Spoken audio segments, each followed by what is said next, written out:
आपण लास्ट चॅप्टरमध्ये म्हणजे युनिट्स आणि मेजरमेंट ह्या चॅप्टरमध्ये काय पाहिलेलं आहे, फिजिकल क्वांटिटी आणि फंडामेंटल क्वांटिटी, डिराइव्हड क्वांटिटीज पाहिलेल्या आहेत, नंबर ऑफ डिराइव्हड क्वांटिटीज पाहिलेल्या आहेत आपण, आणि त्यांचं युनिट आणि मेजरमेंट पाहिलेलं आहे. तर आता आपल्याला काय करायचं, सेकंड चॅप्टर पाहायचं आहे. तर सेकंड चॅप्टर काय आहे, मॅथमॅटिकल मेथड्स. मग सेकंड चॅप्टर, मग मॅथमॅटिकल मेथड म्हणजे कॅल्क्युलस मेथड आहे. मग कॅल्क्युलस मधील आपल्याला हे पॉइंट पाहायचे आहे. तर त्यात आपल्याला काय करायचं आहे, स्केलर्स आणि व्हेक्टर क्वांटिटीज पाहायच्या आहेत आणि त्यांचं ॲडिशन सबट्रॅक्शन म्हणजे operations of A vector quantity पाहायचं आहे. तर हे पॉइंट आपल्याला काय करायचे ह्या चॅप्टरमध्ये पाहायचे आहेत. आणखी speed, force, work done, energy, हे डिस्प्लेसमेंट आहे. तर हे जे एक्झाम्पल आहेत व्हेक्टर क्वांटिटीचे ते पॉइंट पाहिजे आणि रिझल्टंट व्हेक्टरची मॅग्निट्यूड पाहिजे आहे. तर आता काय करायचं, आपल्याला व्हेक्टर ॲनालिसिस फाइंड आउट करायचं. व्हेक्टर ॲनालिसिस,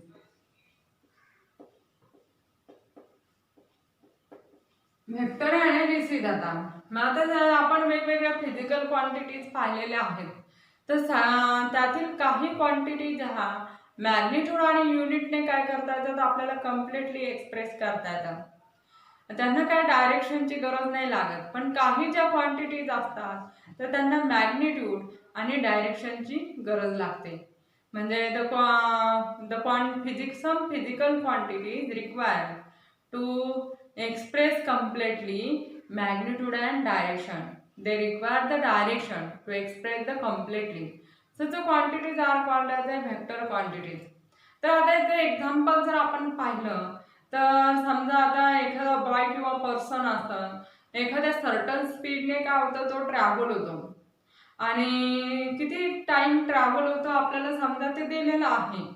म्हणजे टी टाइम आहे, व्ही त्याचा स्पीड आहे आणि टी टाइम आहे.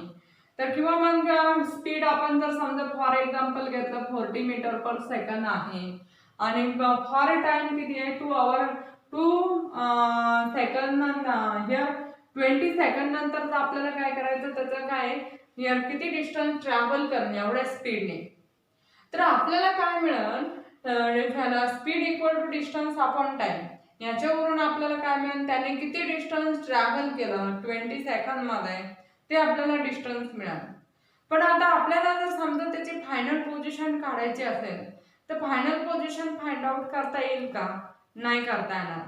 कारण आपल्याला इथं फायनल पोझिशन केव्हा काढता येणार आहे, ज्यावेळेस आपल्याला त्याच्यात डायरेक्शन दिली जाईल. तो पर्सन किंवा तो बॉय समजा आता नॉर्थला गेला, ट्रॅव्हलिंग झालं तर त्यावेळेस आपल्याला ते काढता येईल. किंवा मग ईस्टला गेला त्यावेळेस आपल्याला काय करता येईल, ती त्याची फायनल पोझिशन काढता येईल. म्हणजे इथं पर्टिक्युलर डायरेक्शन जर दिली तर आपल्याला फायनल पोझिशन काढता येईल. म्हणजेच आपल्याला फायनल पोझिशन आणि इनिशियल पोझिशन म्हणजे इनिशियल पोझिशन पासूनचं म्हणजे डिस्प्लेसमेंट आपल्याला काय करता येईल, काढता येईल. मग ही जी क्वांटिटी आहे डिस्प्लेसमेंट, ती एक्सप्रेस करायला आपल्याला मॅग्निट्यूडची पण गरज आहे आणि डायरेक्शनची सुद्धा गरज आहे. Such quantities are called as a vector quantities. मग आता ह्या ज्या फिजिकल क्वांटिटीज आपण पाहिलेल्या आहेत, नंबर ऑफ फिजिकल क्वांटिटीज. मग number of physical quantities are here divided into two types, that is scalars and vectors. Scalars and vectors.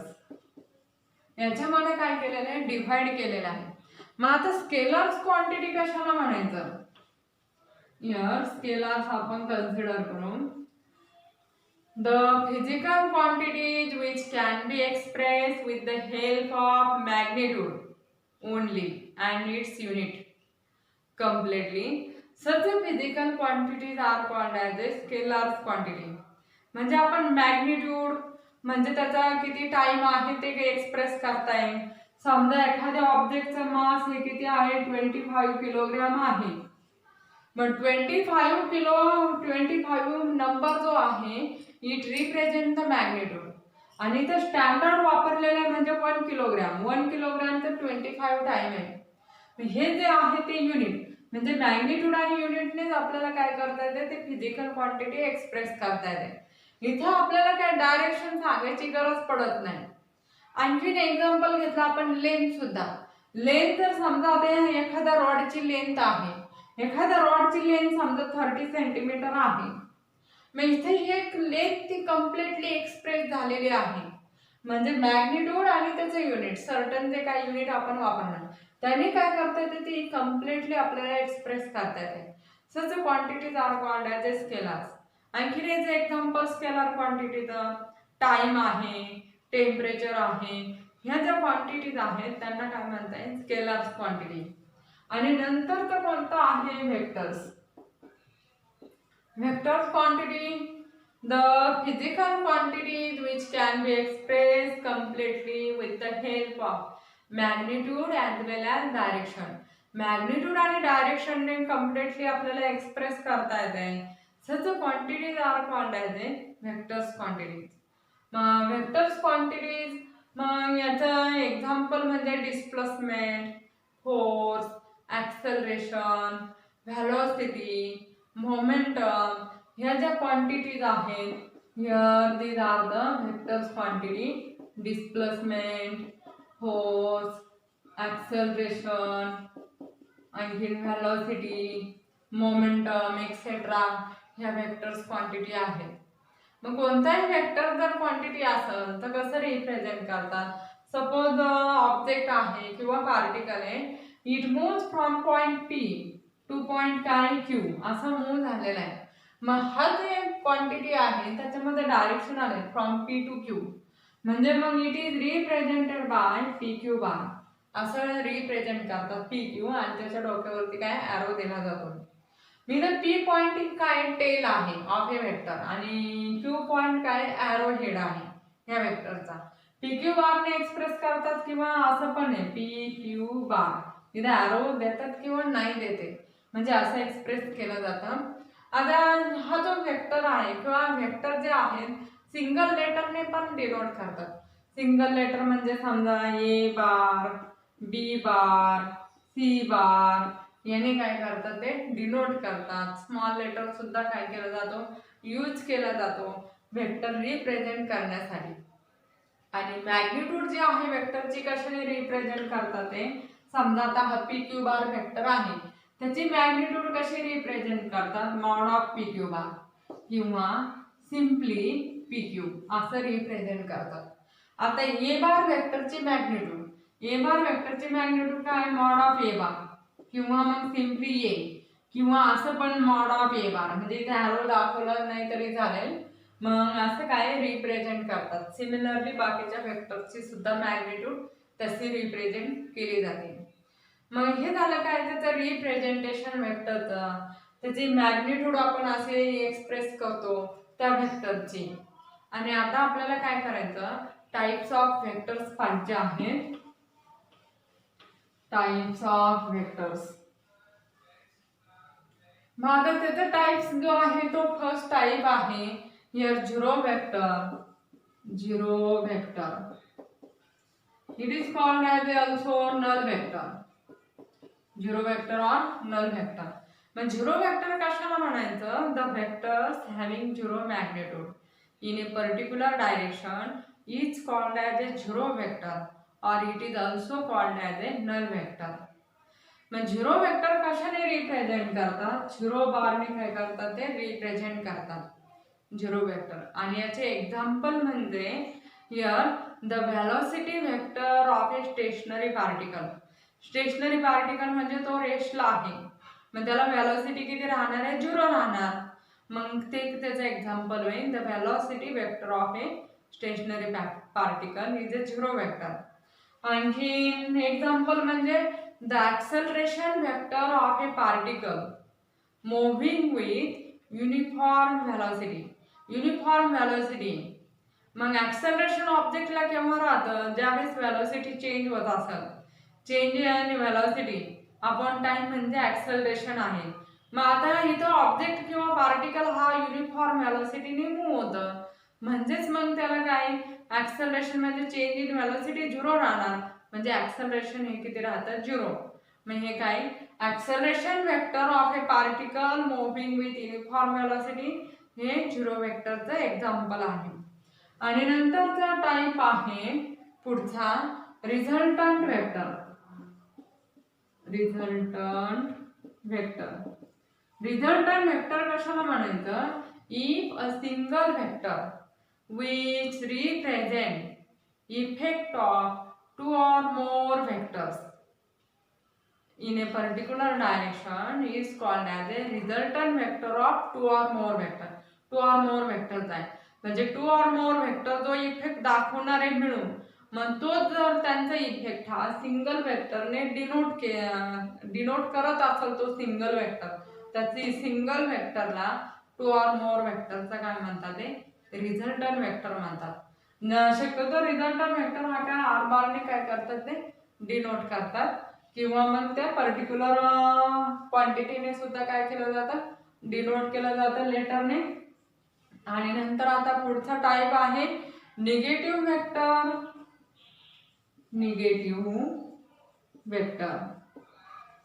Negative vector त्यालाच काय म्हणतात ते अपोजिट वेक्टर्स म्हणता येईल.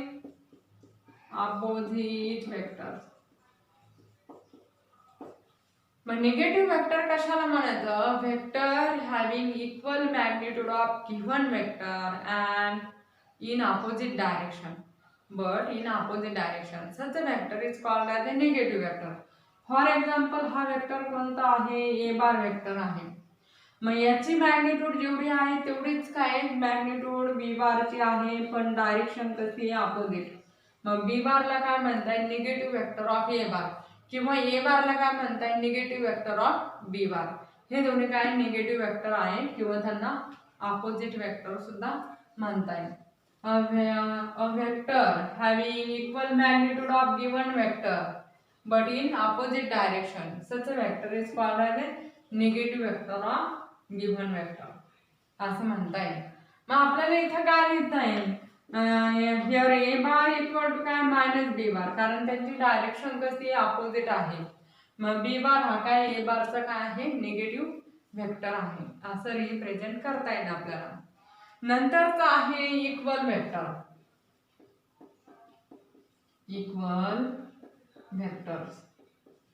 मग इक्वल वेक्टर्स कशाला म्हणायचं?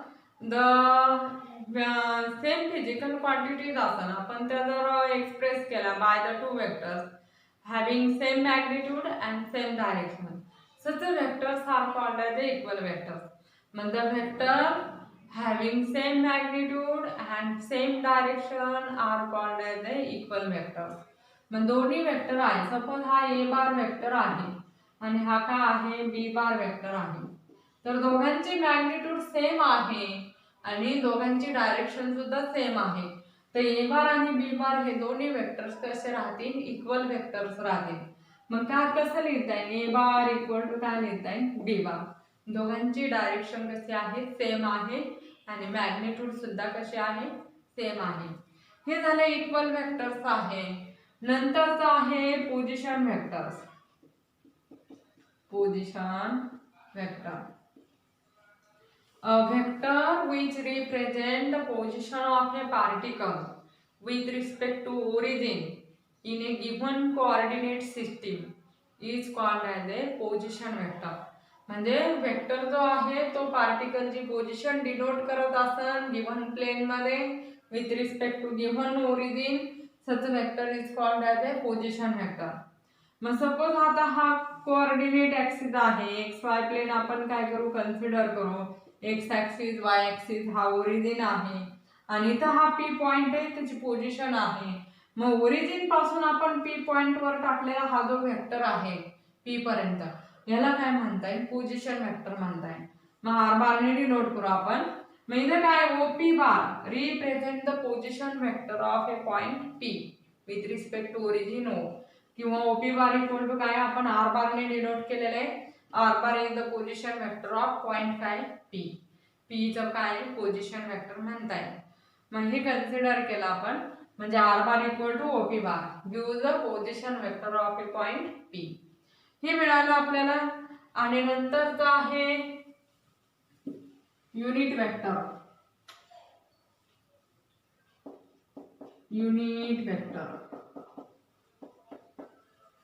युनिट वेक्टर कशाला म्हणायचं? Vector having unit magnitude. Unit म्हणजे one magnitude.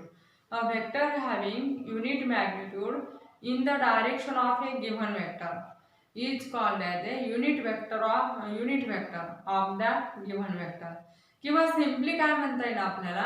A vector having unit magnitude in a particular direction is called as A unit vector. मग युनिट वेक्टरची मॅग्निट्यूड ही किती असते? 1 असते. म्हणजे समजा सपोज आता m bar is a given vector. m बार हा गिव्हन वेक्टर आहे. मग त्याची मॅग्निट्यूड आपण m ने डिनोट करतो किंवा मग मॉड ऑफ काय m बार ने डिनोट करतो, असा रिप्रेझेंट करतो.